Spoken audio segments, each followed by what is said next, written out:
여러분과 저는 계속해서 사도행전 말씀을 나누고 있습니다. 여러분, 오늘도 여러분과 제가 함께 이 말씀을 나눌 때 하나님께서 크신 은혜와 도전을 줄 수 있는 거룩한 말씀이 되길 원하고, 여러분들의 심령과 여러분들의 마음이 다시 한번 주의 은혜 안에서 회복되는 역사가 있기를 주의 이름으로 축원합니다.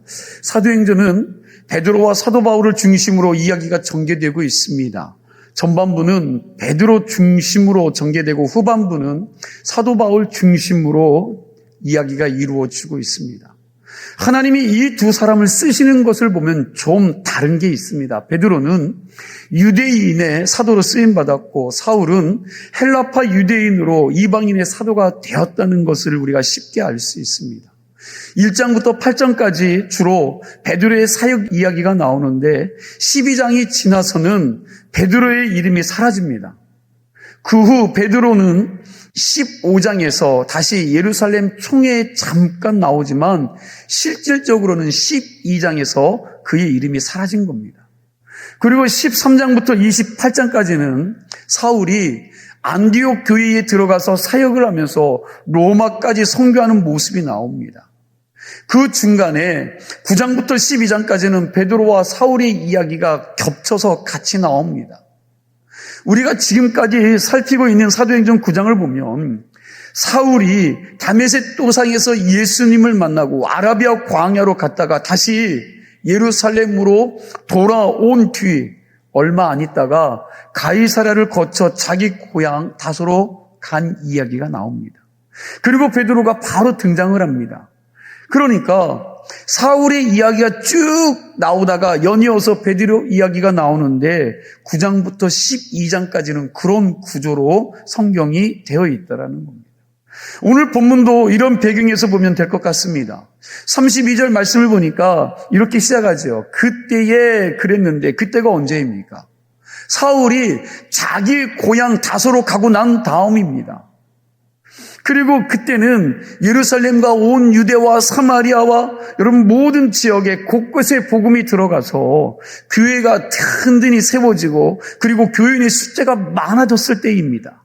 우리 31절 말씀을 함께 읽겠습니다. 본문 31절 말씀 함께 읽습니다. 그리하여 온 유대와 갈릴리와 사마리아와 교회와 편안히 든든히 서가고 주를 경외함과 성령의 위로로 진행하여 수가 더 많아지니라. 아멘. 여러분, 이스라엘 땐 각 지역 유다와 갈릴리와 사마리아 땅에 뭐가 들어갔어요? 복음이 들어가서 뭐가 세워져요? 교회가 세워지고 교인들 수가 많아진 겁니다. 사도행전은 하나님의 세계 선교 계획을 아주 세밀하게 기록한 책이 사도행전입니다. 우리가 잘 아는 것처럼 사도행전의 핵심 구절이 뭐예요? 여러분, 우리가 오래 잡았던 말씀입니다. 사도행전 1장 8절 말씀인데 우리 함께 읽어볼까요? 오직 성령이 너희에게 임하시면 너희가 권능을 받고 예루살렘과 온 유대와 사마리아와 땅끝까지 이르러 내 증인이 되리라 하시니라. 아멘. 이 말씀대로 오순절 마가다락방에 뭐가 임해요? 성령이 임하고 예루살렘 교회가 생기면서 엄청난 부흥의 역사가 일어납니다. 그리고 얼마 안 있다가 교회가 뭘 당해요? 핍박을 당하죠. 핍박을 당하면서 스데반 집사가 죽고 난 다음에 예루살렘에 있었던 온 교인들이요 사방으로 흩어집니다. 이때 사람들이 150곳으로 흩어졌다라는 기록이 있어요. 그러면서 예수님의 말씀하신 유다와 사마리아에 뭐가 들어가요? 복음이 들어간 겁니다. 유다는 예루살렘에서 남쪽에 있는 지역이고 사마리아는 예루살렘에서 북쪽에 위치한 곳입니다. 특별히 사마리아 지역은 모든 사람들이 가기를 기피한 지역이었는데 이 지역에 누가 들어갔다고요? 빌립 집사가 여러분 여기에 들어갔다고요. 모든 사람들이 기피했던 이 사마리아를 빌립 집사가 들어가 그 집사를 통해 큰 부흥이 일어났습니다. 사마리아뿐만 아니라 사실 이스라엘의 거의 전 지역의 전도 대장인 이 빌립 집사를 통해서 복음이 들어갔다고 해도 여러분 과언이 아닙니다. 빌립 집사를 통해서 사마리아가 복음화되고 난 다음에 하나님이 빌립을 예루살렘 남쪽 유대 근처에 위치한 가사 지역 광야로 보내서 누구를 만나게 해요? 에디오피아 내시를 만나게 해서 그에게 복음을 전하게 합니다. 그리고 그 주변 아소도, 이걸 아소돗이라고도 하고 옛날엔 블레셋 땅이었지요. 그곳에 빌립을 통해서 복음이 들어가고 가이사랴까지 복음화가 이루어지게 됩니다. 그러니까 빌립 집사는 예루살렘을 중심으로 해서 북쪽과 남쪽과 서쪽 할 것 없이 여기저기 다니면서 복음을 전한 자가 빌립이에요. 그러면서 오늘 본문에 나오는 루다와 요빠까지도, 이 지역까지도 예수 믿는 공동체가 생기고 예수 믿는 사람들이 생긴 것입니다. 이런 것을 보면 뿌리는 사람, 여러분 복음을 뿌리는 사람이 있고 그 복음을 거둬들이는 사람이 다른 것 같습니다. 빌립 집사가 뿌리는 사람이었다면 베드로 같은 경우는 빌립 집사가 뿌린 그 복음의 열매를 본 사람이에요. 거두어들인 사람입니다. 사마리아도 그렇고, 그리고 오늘 본문에 나오는 지역도 빌립을 통해서 복음이 들어가고 나중에 베드로가 이 지역으로 또 여러분 순회 신방을 간 겁니다. 사도행전을 보면 빌립 집사와 베드로가 동선이 겹치면서 복음의 열매가 맺혀지는 것을 우리가 말씀을 통해 보게 됩니다. 이렇게 해서 이스라엘 전 지역에 복음이 들어간 겁니다. 이건 이 두 사람의 계획으로 그렇게 한 것이 아니라 하나님의 섭리 가운데 성령의 인도하심으로 된 건 줄로 믿으시기 바랍니다. 이렇게 예루살렘과 유대와 사마리아 저 갈릴리 꼭대기까지 복음이 다 들어가고 난 다음에 베드로가 이스라엘 서쪽 지방 복음이 이미 들어간 루다와 요빠와 그리고 가이사랴까지 순회 신방을 하게 됩니다. 그러니까 31절 말씀과 32절 말씀에 나오는 그때라는 말이 서로 연결이 되는 것입니다. 우리 32절 말씀을 다시 한번 함께 읽겠습니다. 32절입니다.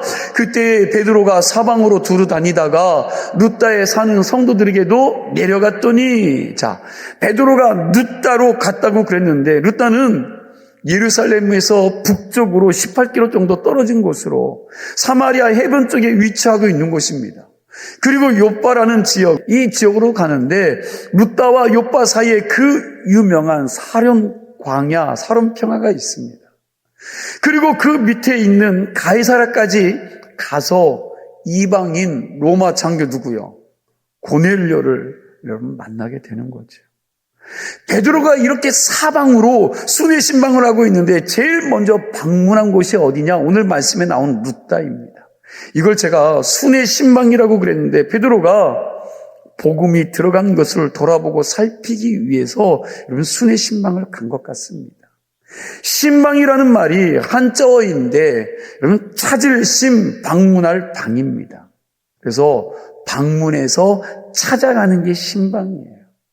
이건 우리 기독교에서 만든 한자어 같습니다. 그러니까 신방은 목회적인 차원에서 성도들을 방문해서 돌아보는 것입니다. 목회하는 데 있어서요, 가장 중요한 것일 수도 있습니다. 중요한 게 신방이죠. 신방을 통해서 병자와 가난한 자와 소외된 자와 그리고 큰 일을 당한 사람들을 돌아보는 겁니다. 베드로가 그 사역을 하고 있는 거예요. 33절 이하의 말씀을 보면 베드로가 루다의 신방 가서 8년 동안 중풍병에 걸려 고생하고 있는 누구를 만나요? 에니야라는 사람을 만나게 되는 모습이 나옵니다. 에니야라는 사람이 중풍병에 걸린 지 몇 년 됐다고요? 8해, 8년이 되었다고 했는데 여러분 그 주변 사람들이 얼마나 힘들었겠습니까? 몸이 8년 동안 마비가 돼서 움직이지 못하니 자기 스스로 화장실도 못 가고 스스로 음식도 차려 먹지 못하니 여러분 그 주변에 있는 가족들과 본인조차도 참 힘들었을 겁니다. 우리 33절과 34절 말씀을 함께 보도록 하겠습니다. 다 같이 함께 있습니다.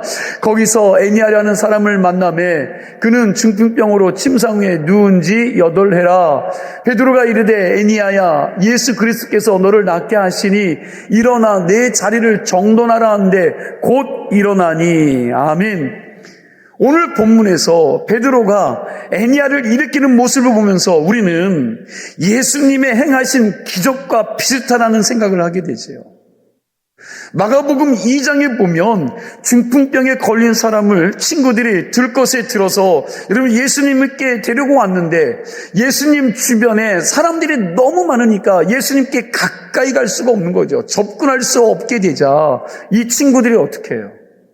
그렇죠. 지붕을 뜯어서 여러분 끈으로 그 침상을 묶어서 예수님 앞으로 그 침상에 가게끔 그 친구를 내렸습니다. 그때 예수님이 이 중풍병자를 고치고 난 다음에 뭐라고 말씀하십니까? 마가복음 2장 11절에 보니까 이렇게 말해요. 내가 내게 이르노니 일어나 내 상을 가지고 집으로 가라. 집으로 가라. 요한복음 5장 8절에서도 예수님께서 베다스다 연못에서 38년 동안 거동하지 못하는 사람을 치료하시는 모습이 나오는데 그때도 이 말씀을 하십니다. 예수께서 이르시되 일어나 내 자리를 들고 걸어가라. 그렇게 말씀하시죠. 오늘 말씀을 통해 베드로가 에니야를 고치는 데 보니까 예수님이 하신 이 말씀을 기억하고 있다가 똑같이 하고 있습니다. 34절 말씀 보세요. 34절 말씀에 보니까 베드로가 이르되 에니야야 예수 그리스도께서 너를 낫게 하시니 그리고 난 다음에 하는 말이 일어나 내 자리를 뭐라고요? 정돈하라. 예수님이 하신 이 사역을 보고 똑같이 따라한 겁니다. 좀 이따 또 살필 말씀인데 욥바에서도 다비다라는 여제자를 고칠 때에도 예수님이 하신 이 사역을요 똑같이 따라했습니다. 베드로가 예수님이 하신 사역을 따라했을 때에 하나님의 역사가 나타난 거예요. 이 말씀을 우리에게 적용하면 이런 겁니다. 누가 아플 때 병원에만 가지 마시고 여러분 그렇다고 병원 가지 말라는 그런 말이 아닙니다. 여러분 그러나 우리도 자식이나 아내나 남편이 병들었을 때 여러분 좀 믿음 가지고 베드로가 그랬던 것처럼 자식들에게 아내에게 남편에게 손을 얹고 예수의 이름으로 기도해 보자는 겁니다. 지난번에도 여러분 말씀드렸잖아요. 하나님은 예수의 이름 위에다가 여러분 기가 막히는 모든 권세를 그 이름에 다 주셨습니다. 마태복음 28장 18절 말씀에 보면 예수께서 여러분 하나님께서 예수님에게 뭘 주셨어요? 하늘과 땅의 모든 권세를 줬어요, 안 줬어요? 예수께 주었다라고 말씀하고 있습니다. 그리고 빌립보서 2장 9절과 10절 말씀이죠. 우리 함께 읽어볼까요? 이러므로 하나님이 그를 지극히 높여 모든 이름 위에 뛰어난 이름을 주사 하늘에 있는 자들과 땅에 있는 자들과 땅 아래에 있는 자들로 모든 무릎을 예수의 이름에 꿇게 하시고 아멘. 모든 이름, 여러분 모든 무릎을 예수의 이름 앞에 꿇게 하셨다고 그랬습니다. 하늘의 천사도 예수의 이름 앞에 굴복하고 땅에 있는 모든 권력도 예수의 이름 앞에 굴복하고 땅 아래에 있는 악령과 사단의 권세도 예수의 이름 앞에서 꼼짝 못하게 합니다. 왜요? 하나님이 예수라는 이름 위에 모든 권세를 주셨기 때문에. 믿으십니까? 여러분 예수의 이름에 모든 권세를 주셨다는 거예요. 베드로가 이 이름으로 40년 안진뱅이로 산 사람을 일으켰습니다. 그리고 중풍병자도 고쳤습니다. 우리도 그렇게 할 수 있다는 믿음을 가지고 병든 자에게 손을 얹고 예수의 이름으로 명하노니 깨끗이 치료함 받을지어다 고침 받을지어다 하는 겁니다. 저는 고쳐지거나 안 고쳐지거나 예수의 이름 이거 사용하라고 말씀 주셨으니까 안수하면서 주님 역사해달라고 기도합니다.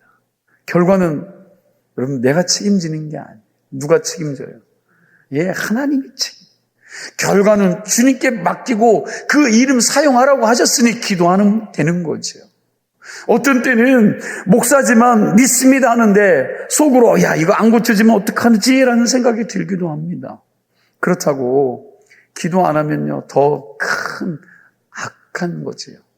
그런 생각이 들어도 주여 믿습니다. 나의 믿음 없음을 용서하여 주시옵소서 하고 기도하는 겁니다.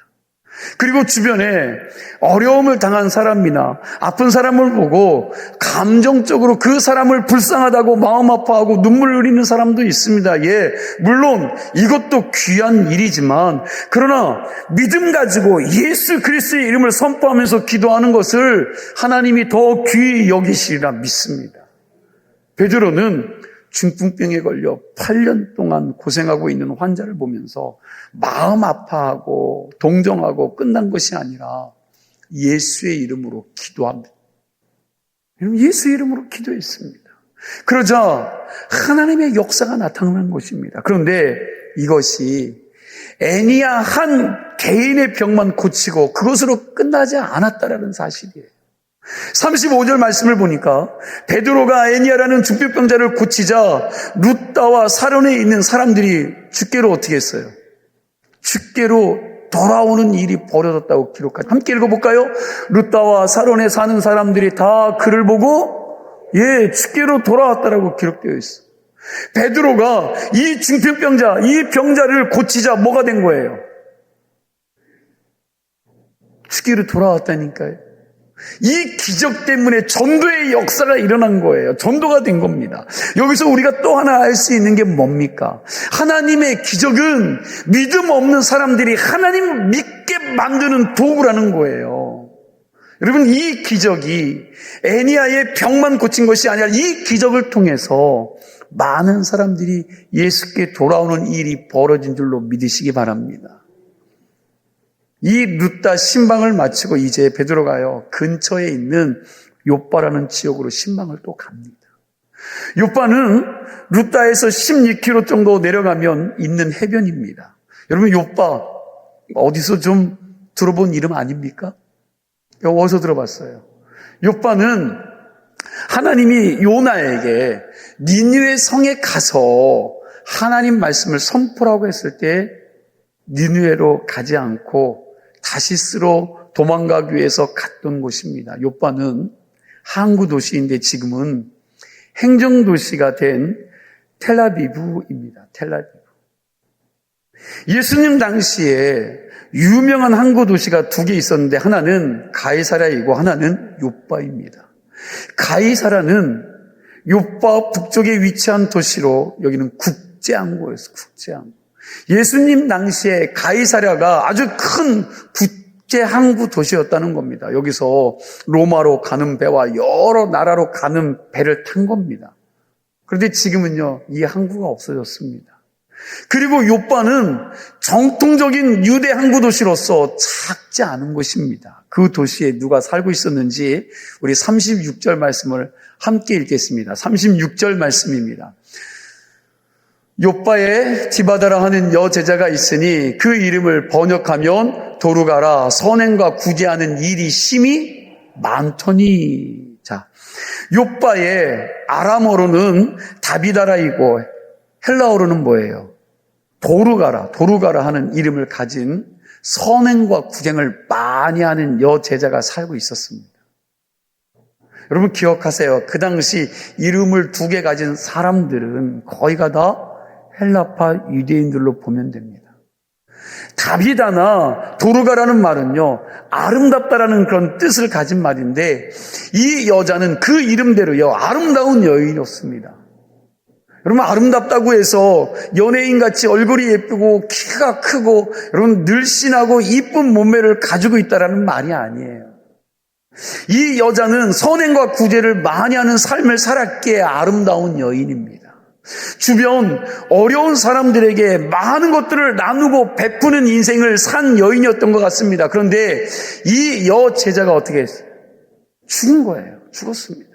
이 여인이 살아생전 얼마나 많은 선행을 하면서 살았는지 모든 과부가 베드로 곁에 서서 울었다고 말씀하고 있어요. 39절 말씀해 보니까 모든 과부들이 베드로 앞에서 울면서 도루가에게 받은 속옷과 겉옷을 다 내보였다라고 말하고 있습니다. 모든 과부가 그랬는데 욥바의 과부가 많이 있었던 것 같아요. 여러분, 과부가 왜 많았을까요? 무슨 도시라고요? 항구 도시요. 오늘 주문진과 어쩌면 주문진과 같은 이런 도시입니다. 그러니 여러분 남자들이 뭐 고깃배를 타고 와서 잡으러 갔다가 푹푹 만나면 죽어요, 안 죽어요? 죽는 거예요. 그러니 여러분 뭐가 많아요? 남편을 잃은 과부들이 많은 거예요. 이 과부들이 도로가에게 받은 옷을 베드로에게 보내면서 이 옷들은 저분이 우리에게 만들어 주신 겁니다. 그렇게 이야기한 거지요. 지금은 여러분 오늘날 우리는 옷이 너무 많아서 여러분 이것을 재활용 박스에 내다 버리지만 예수님 당시 옷은요 아주 귀한 것이었습니다. 특별히 이 겉옷, 겉에 있는 여러분들이 입고 있는 지금 이 겉옷 경우는 여러분 그냥 옷 역할만 하는 것이 아니라 밤에는 이불로도 사용했습니다. 그래서 옷을 저당 잡은 사람은 그 옷을 밤이 되기 전에 여러분 그 옷을 돌려주라는 말씀도 있지 않습니까? 도르가라는 이 여제자가 여러분 어렵게 사는 과부들에게 속옷과 겉옷을 많이 만들어서 나눔의 삶을 살았던 것입니다. 그래서 도움받았던 많은 과부들이 도르가가 죽고 나니까 그 앞에 모여서 애도하고 통곡하고 있었던 겁니다. 그때 베드로가 어떻게 합니까? 이 여인을 어떻게 살립니까? 40절 말씀에 보니 무릎을 꿇고 기도한 후 돌이켜 시체를 향하여 다비다야 일어나라 한 거죠. 다비다야 일어나라. 여러분 죽은 사람에게 일어나라고 한다고 해서 일어납니까? 일어날까요? 어찌 보면 이보다 더 무모한 시도가 어디 있겠습니까? 그런데 복음서를 보면 여러분 예수님이 죽은 사람을 살린 사건이 3번 나와요. 3번. 첫 번째는 회당장 야이로의 딸을 살려내는 거죠. 두 번째는 나인성 과부의 아들이 살려냅니다. 세 번째는 죽은 지 나흘이 지나 썩은 냄새가 펄펄 나는 나사로를 살려내십니다. 어떻게 살리셨습니까? 말씀해 보니까 마가복음 5장 41절에 보니까 내가 빨간 글씨를 보면 내가 내게 말하느니 소녀야 뭐라고요? 일어나라. 누가복음 7장 14절도요. 빨간 글씨만 함께 읽어볼까요? 청년아 내가 내게 말하노니 일어나라. 요한복음 11장 43절도요. 빨간 글씨만 함께 읽습니다. 큰 소리로 나사로야 나오라 부르시니 그들이 이 말씀에 순종하여 모두가 다 어떻게 했어요? 왜 모르는 것처럼 말을 안 하십니까? 그들이 다 다시 살아났습니다. 그리고 예수님 당신도 이미 제자들에게 말씀하셨듯이 사망 권세를 이기고 죽은 지 3일 만에 부활하셨습니다. 그런데 이 모든 장소에 함께 있으면서 가장 가까이에서 이것을 목격한 사람이 누굽니까? 베드로. 베드로는 죽은 자를 살려내시는 예수님을 가장 가까이에서 목격한 증인입니다. 그럼 베드로가 무릎 꿇고 기도할 때 부활하신 예수님이 베드로에게 성령의 감동을 통해 이 여인을 살릴 수 있다는 마음을 주신 거죠. 그리고 베드로는 그 성령의 감동에 순종하여 예수님이 하셨던 것처럼 다비다라는 이 여인을 살리게 됩니다. 우리 40절 말씀을 다시 한번 함께 읽겠습니다. 40절 말씀 함께 읽습니다. 베드로가 사람을 다 내보내고 무릎을 꿇고 기도하고 돌이켜 시체를 향하여 이르되 다비다야 일어나라 하니 그가 눈을 떠 베드로를 보고 일어나 앉은지라. 여러분 여기서 베드로가 다비다를 살리는 모습을 보면 예수님을 따라 그대로 한 것을 보게 됩니다. 예수님이 회당장 야이로의 딸을 살려낼 때 뭐라고 하십니까? 마가복음 5장 41절에 보니까 달리다 굼. 주님께서 그 아이를 향해서 달리다 굼 그랬습니다. 달리다라는 말은요 작은 소녀라는 말입니다. 그리고 굼은 일어나라는 아람어예요. 예수님이 소녀야 일어나라 하신 겁니다. 오늘 베드로도 여기서 사람들을 다 내모내고 다비다야 일어나라 그랬는데 베드로도 다비다 굼 그런 거죠. 다비다 굼.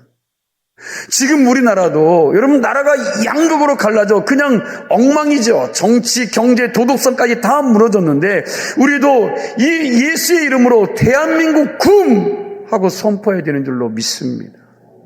대한민국아 일어나라. 예수의 이름으로 일어나라 하고 기도해야 될 줄로 믿습니다. 그리고 아무개 집사가 오랜 시간 신앙했는데도 불구하고 신앙이 하나도 성숙하지 못한 상태에서 그저 주저앉아 있는 신앙이라면 아무개 집사님 말씀으로 그렇게 선포해야죠. 무슨 말입니까? 약속의 말씀 붙잡고 일어나는 신앙이 되라고 여러분 선포하는 거예요. 지금 우리 주변이 여러분 우리가 살아가는 그 삶이 어쩌면 에스겔 골짜기의 마른 뼈와 같이 여러분 정말 생기가 없고 여러분 그냥 모든 것들이 죽은 것 같은 우리의 삶과 우리의 일상이 너무나도 많습니다. 저와 여러분들이 하나님이 나에게 보여주시는 만큼 내가 그 죽은 것을 향하여 일어나라고 외칠 수 있는 믿음의 사람들이 다 될 수 있기를 주의 이름으로 축원합니다. 다비다가 일어나 앉으니까 룻다에서 그랬던 것처럼 여러분 42절 말씀을 보니까 또 어때요? 온 요빠 사람이 알고 많은 사람이 또 뭘 믿어요? 예, 주를 믿더라. 하나님이 요빠 사람들에게 믿음을 주려고 베드로를 통해서 이 다비다를 살려주신 것입니다. 이래서 기적은 믿음 없는 사람들에게 하나님을 믿게 만드는 통로라는 것입니다. 오늘 본문을 통해서 우리는 베드로가 룻다와 욥바의 순회 신방을 하면서 중풍병자를 고치고 죽은 다비다를 살리시는 하나님의 역사를 살피었는데 이 모습을 통해서 오늘 여러분과 저는 베드로가 예수님처럼 사역했다는 것을 말씀을 통해 알게 되었습니다. 베드로가 예수님을 따라했지만 그러나 분명히 다른 점이 있습니다. 다른 게 뭡니까? 예수님은 당신이 가진 권위로 당신이 가진 권위죠. 당신이 가진 권위로 명령해서 병자를 고치고 죽은 자를 살렸는데 베드로는요. 그렇죠. 베드로는 예수님을 믿는 믿음으로 예수님의 권위를 빌려서 믿음으로 예수님이 주신 권력을 위임받아서 고치고 살린 줄로 믿으시기 바랍니다. 이것을 통해서 우리가 알 수 있는 게 뭡니까? 모든 권세는 누구에게 있어요? 그렇죠. 오직 예수님께만 있다는 것입니다. 우리를 통해 나타나는 모든 권세는 오직 예수의 이름을 믿고 그 이름을 힘입을 때 가능하다는 사실입니다. 또 한 가지는 베드로가 예수님을 많이 닮고 있다는 사실이에요. 베드로는 자기 스승 예수님을 훌륭하게 닮는 사람이 되어가고 있다는 거예요. 여러분, 과거 베드로가 어떤 사람이었습니까? 젊은 날 베드로는요, 좌충우돌로 어디서 사고를 칠지, 어디로 튈지 모르는 여러분 럭비공과 같은 사람이었습니다. 예수님이 겟세마네 동산에 데리고 가서 야 나를 위해서 기도해라. 내가 십자가 져야 되는데 내가 죽을 것 같은데 나를 위해 기도해달라고 부탁을 했는데 뭐 했어요? 했어요 안 했어요? 예, 졸고만 있었습니다.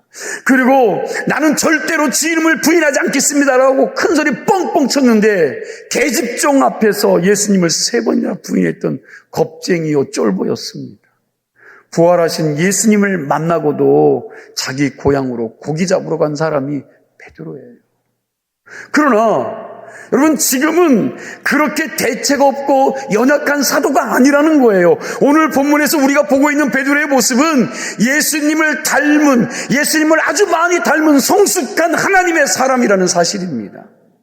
사실 우리 역시 말씀을 들어도 들리지 않고 나 자신을 하나님 앞에서 부인하지 않는 신앙일 때는 베드로같이 대책 없는 사람들이었습니다. 그냥 나설 때 안 나설 때 구분 못하고 참지 못하고 분위기 깨면서 실수 많이 하고 교회 공동체에 덕을 세우지 못하는 사람들이었습니다. 예수 처음 믿을 때는 술도 못 끊고 담배도 못 끊습니다. 그냥 옛날 곤조 버릇 그대로 가지고 교회에 들어와서 서로 싸우고 다투고 분란을 일으킬 때도 있었습니다. 그러나 적어도 예수 믿은 지 10년, 20년 되어진다면 여러분 좀 조금이라도 예수님 닮는 사람으로 변화되어야 하는 거 아닙니까? 여러분들이 믿는 만큼 여러분 뭔가 좀 달라지고 성숙해야 되는 거 아닙니까?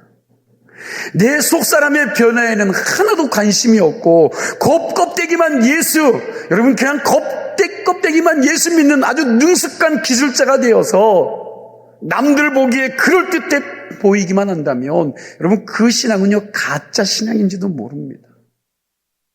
성경에 보면 모세가 장성하니까 자기 백성들을 돌아볼 생각을 가졌다는 거예요. 사람이 좀 어른이 되면 자기만 생각하는 것이 아니라 다른 사람들을 생각하고 하나님의 교회도 생각하고 나라와 민족을 생각하고 내 후손의 미래도 생각하게 되는 거 아닙니까? 그게 어른이지요. 그게 존경받는 어른입니다.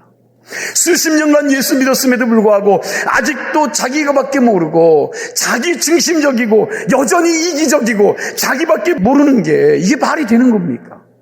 이런 사람들은요, 오랜 신앙생활에서도 성숙한 사람이 되지 못했기에 늘 끊임없이 교회의 문제를 일으키고 다툼을 일으키고 신앙생활할 수밖에 없는 거예요. 이게 사람들 앞에서, 하나님 앞에서 얼마나 부끄러운 일입니까? 사도 바울은 성숙에 대해서 고린도전서 13장 11절에 이렇게 이야기하고 있어요. 우리 같이 함께 읽어볼까요? 고린도전서 13장 11절 말씀 함께 있습니다. 내가 어렸을 때 말하는 것이 어린아이와 같고 깨닫는 것이 어린아이와 같고 생각하는 것이 어린아이와 같다가 장사랑한 사람이 되어서는 어린아이의 일을 버렸노라. 아멘. 여기 보니까요, 어른이 누구라고 말해요? 뭘 버린 자? 읽어도 모르시겠습니까? 어린아이의 버릇을 버린 사람이요. 어른이 되었다면 어렸을 때 자기밖에 몰랐던 그 생각들을 버려야지요. 여러분, 우리는 예수 믿으면서 우리가 믿는 예수를 닮아야 합니다. 그래서 신앙생활의 가장 중요한 목적은 토마스 아퀴나스가 말한 것처럼 예수 그리스도를 본받아 살아야 된다는 거예요. 세상 사람들의 성공의 기준은 돈 많이 벌고 출세해서 높은 사람이 되는 것입니다. 그러나 예수 믿는 예수쟁이들은, 예수의 사람들은 이 성공 기준이 여러분 세상 기준과는 다른 거 아닙니까? 내가 목사가 되고 장로가 되었다, 그리고 내가 교회를 몇 개 지었다, 이것이 예수 잘 믿는 사람의 성공 기준이 아닙니다. 하나님이 우리의 인생을 그런 기준으로 평가하지 않습니다. 하나님은 우리의 직분과 업적을 보고 우리를 평가하지 않으세요. 하나님이 우리의 신앙의 성공 기준을 평가하는 것은 내 직분이 무엇이고 내가 무슨 업적을 남겼느냐가 아니라 내 속사람이요, 내 속사람이 얼마나 예수를 닮아가면서 그분이 가신 길을 따라가느냐, 그 길을 걸어가느냐, 여러분 그걸로 평가하실 것입니다. 물론 우리가 하나님 교회에서 나에게 주신 직분과 사명과 사역들을 잘 감당해야 합니다. 그런데 이것 자체가 우리를 평가하는 핵심이 아니라는 거예요.